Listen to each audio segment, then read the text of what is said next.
এই সরকার দায়িত্ব নেওয়ার পর যখন তারা সংস্কার কর্মসূচি শুরু করলো, প্রথম তারা কিন্তু 6টা বিষয়ের সংস্কারের কথা বলেছিল এবং সেই 6 বিষয়ের মধ্যে আমার বিবেচনায় সবচেয়ে গুরুত্বপূর্ণ সংস্কারটা সে সংস্কার যদি আমি বলি তাহলে আমি 3টাকে ধরেছিলাম। সেই 3টা হলো সংবিধান সংস্কার, নির্বাচন কমিশন মানে নির্বাচন ব্যবস্থার সংস্কার এবং বিচার বিভাগের সংস্কার। আমি মনে করি এই 3টা হলো সবচেয়ে গুরুত্বপূর্ণ।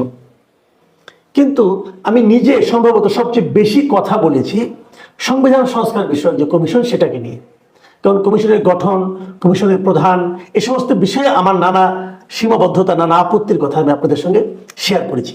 কেন করেছিলাম সেটা বলি। করেছিলাম বেসিক্যালি এই কারণে যে এটা হবে সমস্তগুলি সংস্কারের মধ্যে সবচেয়ে জটিল সংস্কার। এই কারণে যে আপনি যে কোনো একটা সংস্কার, যেমন নির্বাচন ব্যবস্থার সংস্কার বলেন অথবা অন্য কোনো একটা সংস্কার বলেন, এটা কিন্তু একটা প্রশাসনিক নির্বাহী আদেশের মাধ্যমে আপনি করতে পারবেন। যে কোনো সরকার ইচ্ছা করলে এই ধরনের সংস্কার করতে পারে, একে নিয়ম চেঞ্জ করতে পারে। কিন্তু সংবিধান হলো এমন একটা বিষয় যা আপনি নির্বাহী আদেশে পরিবর্তন করতে পারবেন না, এমনকি রাষ্ট্রপতির অধ্যাদেশ দিয়েও করতে পারবেন না। সংবিধানকে কোনো পরিবর্তন করতে, একটা দাড়ি কমা পরিবর্তন করতে হলে সেখানে আপনাকে জাতীয় সংসদে যেতে হবে। মানে সংবিধান হলো জনগণের একটা প্রপার্টি। জনগণের প্রপার্টিকে আপনি যদি চেঞ্জ করতে চান, পরিবর্তন করতে চান, তাহলে জনগণের অনুমতি লাগবে। জনগণ কে? ধরুন আমি ক্ষমতায় আছি, আমি বললাম আমি জনগণ, আমি জনগণের মন বুঝি, অতএব এটাই হবে। সেটা কি হবে? হবে না। এটা গণতন্ত্র হবে না, এটা হবে স্বৈরতন্ত্র। যে কাজটা আগের প্রধানমন্ত্রী শেখ হাসিনা বলতেন, উনি বলতেন উনি জনগণ, উনি যা ভাবেন তার বাইরে নাকি কোনো জনগণ ভাবে না, উনি এরকম ভাবে বলতেন। সেই ভাবনাগুলো গণতন্ত্রের সঙ্গে সাংঘর্ষিক, গণতন্ত্রের অনুকূলে নয়। তো এখন প্রশ্ন হচ্ছে, এই সরকার কিন্তু সংবিধান সংস্কারের জন্য একটা কমিশন গঠন করেছে। এই কমিশন কিছু প্রস্তাবনা দেবে, কিন্তু ওনারা কি এটা সংস্কার করবেন? ওনারা কি করার এখতিয়ার রাখেন? এই প্রশ্নটা শুরুতে আমি যেমন করেছিলাম এখন আমি তেমনই করছি। কারণ দেখেন এই প্রশ্নটা এখন অনেকেই করছে, কিন্তু শনিবার দিন এই একই প্রশ্ন করেছে দেশের বৃহত্তম রাজনৈতিক দল বিএনপির মহাসচিব মির্জা ফখরুল ইসলাম আলমগীর। শনিবার দিন উনি লন্ডনে ছিলেন, ইংল্যান্ডে।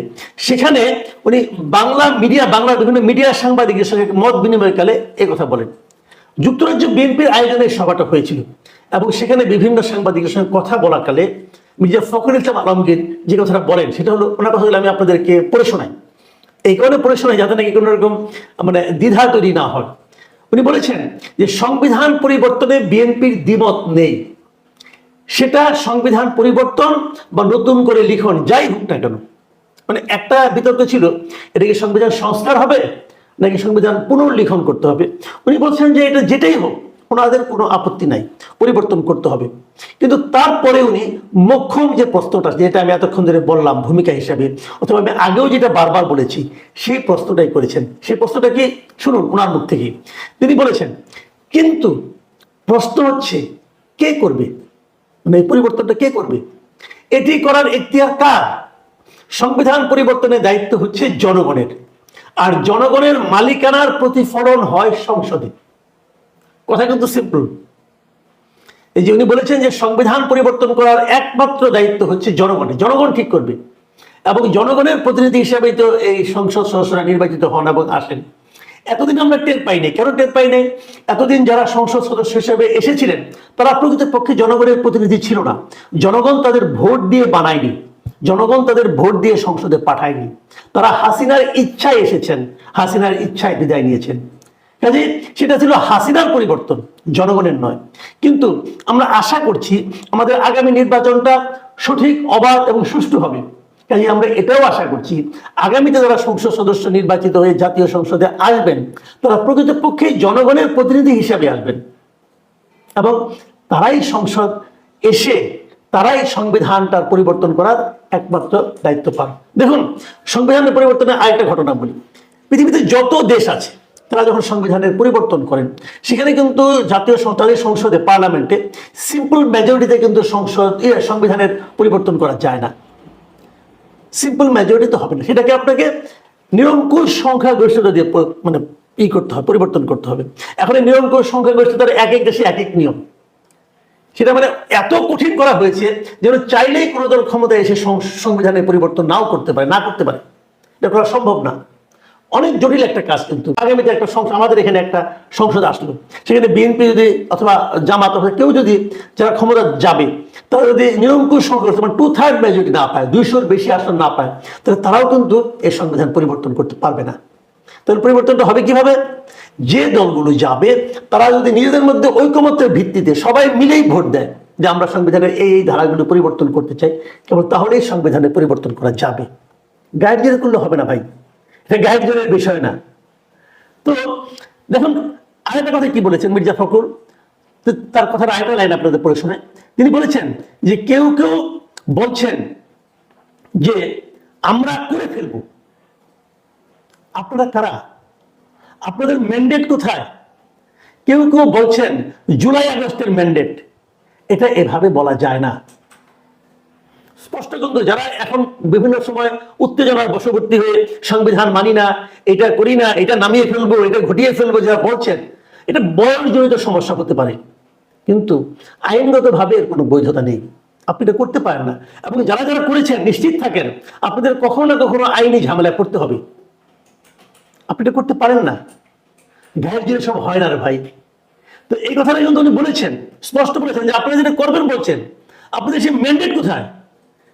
জুলাই আগস্টের ম্যান্ডেট দিয়ে হবে না। এটা সারা দেশের মানুষের ম্যান্ডেট লাগবে। এত সহজ না। রাজনীতি, রাষ্ট্রনীতি এত সহজ না। এই জিনিসটা বুঝতে যারা দেরি করবেন তারা তারা আসলেই সমস্যায় পড়বেন বলে আমি মনে করি। এই যে কথাটা আমি বললাম, দেখেন এই সরকারের বলছেন আমরা জাতীয় ঐক্য করব, জাতীয় ঐক্য সবার সঙ্গে মিলেমিশে করব বলছেন, তো করছেন কি আসলে? আমি কয়েকটা উদাহরণ দিয়ে বলি কেন এই কথাগুলো মির্জা ফখরুলকে বলতে হচ্ছে, কেন এই অন্তর্বর্তীকালীন সরকার পুরো জাতিকে ঐক্যবদ্ধ করতে যে বারবার হোঁচট খাচ্ছে, তাদের দৃষ্টি কেন খুব স্বল্প দৃষ্টি হচ্ছে। একটা উদাহরণ দিয়ে বলি তাহলে বুঝবেন। এই আলোচনাটা আমার আগে করা উচিত ছিল, কিন্তু আমি করিনি, এখন এফাকে করে নিচ্ছি। দেখুন এই সরকার জাতীয় ঐক্যের স্বার্থে কার কার সঙ্গে বসেছেন? ছাত্রদের সঙ্গে বসেছেন, পলিটিক্যাল পার্টির সঙ্গে বসেছেন এবং ধর্মীয় নেতাদের সঙ্গে বসেছেন। ঠিক আছে, ছাত্রদের সঙ্গে বসেছেন যখন, ধরলাম আমি ছাত্রলীগ নাই, ধরলাম কি সত্যই ছাত্রলীগকে আপনারা নিষিদ্ধ করছেন, ছাত্রলীগ নাই। আপনারা যে ছাত্রদের মধ্যে কাদের কাদের নিয়ে বসেছেন? আপনারা কেবল বসেছেন বৈষম্যবিরোধী ছাত্র আন্দোলনের লিডারদের নিয়ে। তারাই কি আমাদের ছাত্রদের প্রতিনিধিত্ব করে? কোথায় ছাত্রদল? কোথায় সমাজতান্ত্রিক ছাত্র ফ্রন্ট? কোথায় ছাত্র ইউনিয়ন? এদের সঙ্গে বসেছেন? বসা হয়েছিল আপনাদের? হয়নি। ডাকেননি কেন? ছাত্রদল এই মুহূর্তে দেশের সবচেয়ে বৃহত্তম ছাত্র সংগঠন, তারা মানবে কেন? আমি দেখলাম এর মাঝখানে এই ছাত্র দলগুলো আবার একত্র হয়ে বসেছিল, 26টা ছাত্র সংগঠন, কয়েকদিন আগের ঘটনা, এবং তারা ওই ঘটনার সমালোচনা করেছে। তারা বলেছে যে তাদের ডাকা উচিত ছিল, এবং তারা ওখানে একটা মারাত্মক কথা বলেছে। কিন্তু আমি সেই কথাটা আপনাদেরকে একটু পড়ে শোনাই। সেই সভার পরে যে বিজ্ঞপ্তি দেওয়া হয়, সেই বিজ্ঞপ্তিতে দেখা যায় যে ছাত্র নেতারা বলেছেন যে অভ্যুত্থানের পর থেকেই বৈষম্য বিরোধী ছাত্র আন্দোলনের নেতারা অভ্যুত্থানে অংশ নেওয়া ছাত্র সংগঠনগুলোকে অপরায়ণের দিকে ঠেলে দিয়েছেন। অভ্যুত্থানে যে জাতীয় ঐক্য গড়ে উঠেছিল, গোষ্ঠীগত স্বার্থ উদ্ধারে ব্যবহারের কারণে তা ভেঙে যাওয়ার উপক্রম হয়েছে। এই জাতীয় ঐক্যে যদি ভাঙনের সৃষ্টি হয়, তার দায় বৈষম্য বিরোধী ছাত্র আন্দোলনের নেতারা কোনোভাবে অস্বীকার করতে পারবে না। বুঝুন এবার। তো আপনাদের কাছে ছাত্র মানে ওই বৈষম্য বিরোধী ছাত্র এই আন্দোলন, বিষয়টা তা না। এই ঘটনার মাধ্যমে প্রমাণ হয়েছে যে আমাদের অন্তর্বর্তীকালীন সরকারের দৃষ্টি খুবই অল্প দূর পর্যন্ত যায়। দূরদৃষ্টি বলতে যে জিনিসটা বোঝায় সেটা তাদের আসলে নেই। আর এই দূরদৃষ্টি না থাকার যোগ্যতা নিয়ে যদি আপনারা সংবিধান সংশোধন করতে যান, বিপদ পাবেন।